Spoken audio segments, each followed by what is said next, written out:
I'm Amy Goodman with Anjali Comment.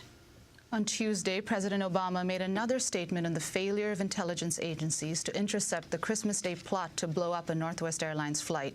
He said the U.S. government had the necessary information to stop the 23-year-old Nigerian suspect from boarding the Detroit-bound flight, but he excoriated the intelligence community for failing to connect the dots in time. Now, I will accept that intelligence by its nature is imperfect, but it is increasingly clear that intelligence was not fully analyzed or fully leveraged. That's not acceptable, and I will not tolerate it.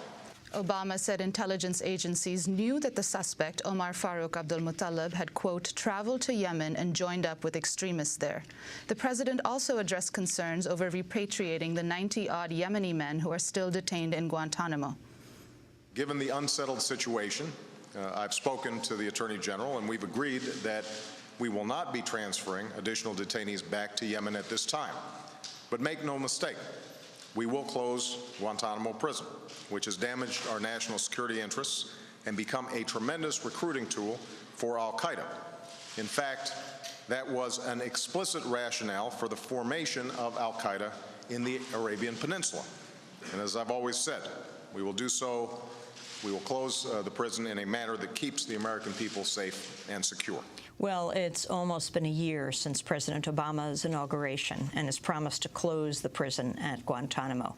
For a critical look back over the Obama administration's foreign policy and national security decisions in the last 12 months, we're joined here in New York by award-winning investigative journalist and activist Allan Nairn. In 1991, we were both in East Timor and witnessed and survived the Santa Cruz massacre, in which Indonesian forces killed more than 270 Timorese. The soldiers fractured Allan's skull. Over the past 3 decades, he's exposed how the U.S. government has backed paramilitary death squads in El Salvador, in Guatemala, and Haiti.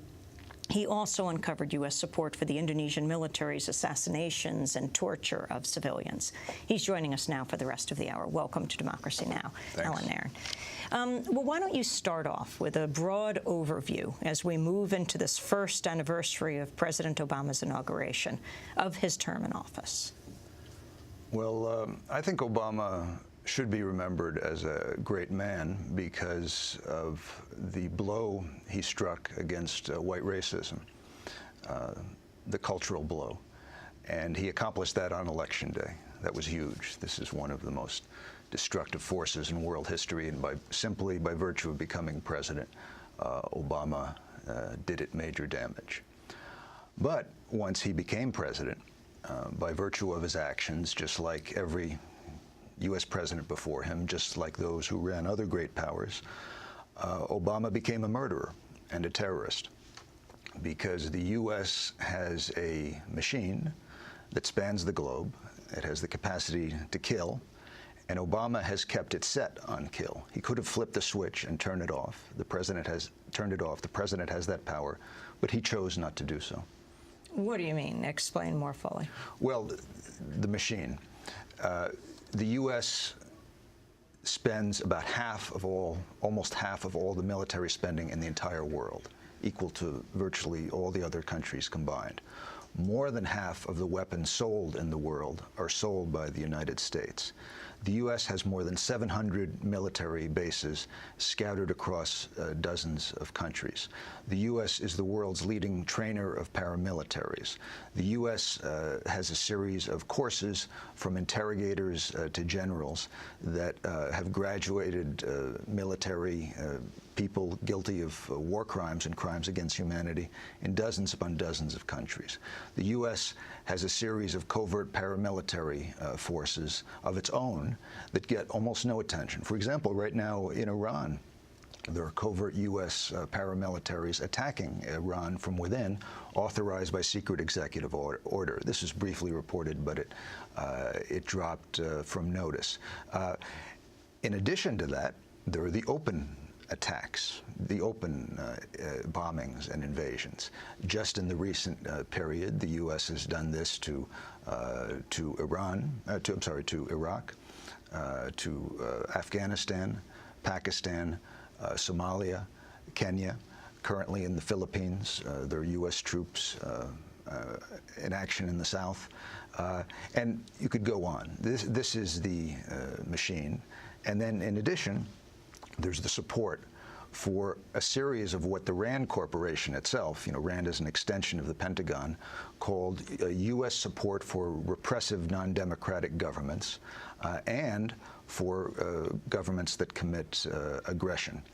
There are about 40 of them that the U.S. backs, and I could run through the list. And the point is, Obama has not cut off a single one of these repressive regimes. He has not cut off a single one of the terror forces. He has increased the size of the U.S. Army, increased the size of U.S. special forces. He has increased the level of overseas arms sales. In fact, his Pentagon was recently bragging about it. The same thing happened under the Clinton administration with then Secretary of Commerce Ron Brown. He has tuned it up. But you could just run down the list of countries where civilians are being killed and tortured with U.S. weapons, with U.S. money, with U.S. intelligence, with U.S. political green lights. So, Allan, what would you say is the difference between the preceding 8 years under the Bush administration and this past year, and as we move forward under Obama? Well, in this respect, one of the matters I was just talking about, there's no substantive difference. In fact, as far as one can tell, Obama seems to have killed more civilians during his first year than Bush did in his first year, and maybe even than Bush killed in his final year, because not only has Obama kept the machine set on kill, but he had his special project, which is Pakistan and Afghanistan. He used this to get elected. He had to prove himself. He had to go through what the New York Times once called the presidential initiation rite, under which each president must, in their words, demonstrate his willingness to shed blood. Obama did that by saying, I'm going to attack more vigorously Afghanistan and Pakistan, and he's brought chaos. I mean, you just saw the report from Afghanistan. In Pakistan, he has squeezed the Pakistani military to attack their own tribal and border areas with extensive civilian death and retaliation from the residents of those areas through a series of bombings across the major cities of Pakistan. Likewise in Somalia. Bush backed Ethiopia in an invasion of Somalia, basically an Ethiopian U.S. invasion of Somalia. Now Obama is pumping in new arms, new weapons into the midst of the killing and chaos there. Somalis are streaming into Yemen as refugees. The already disastrous level of hunger and starvation is increasing. His body count probably exceeds that of Bush.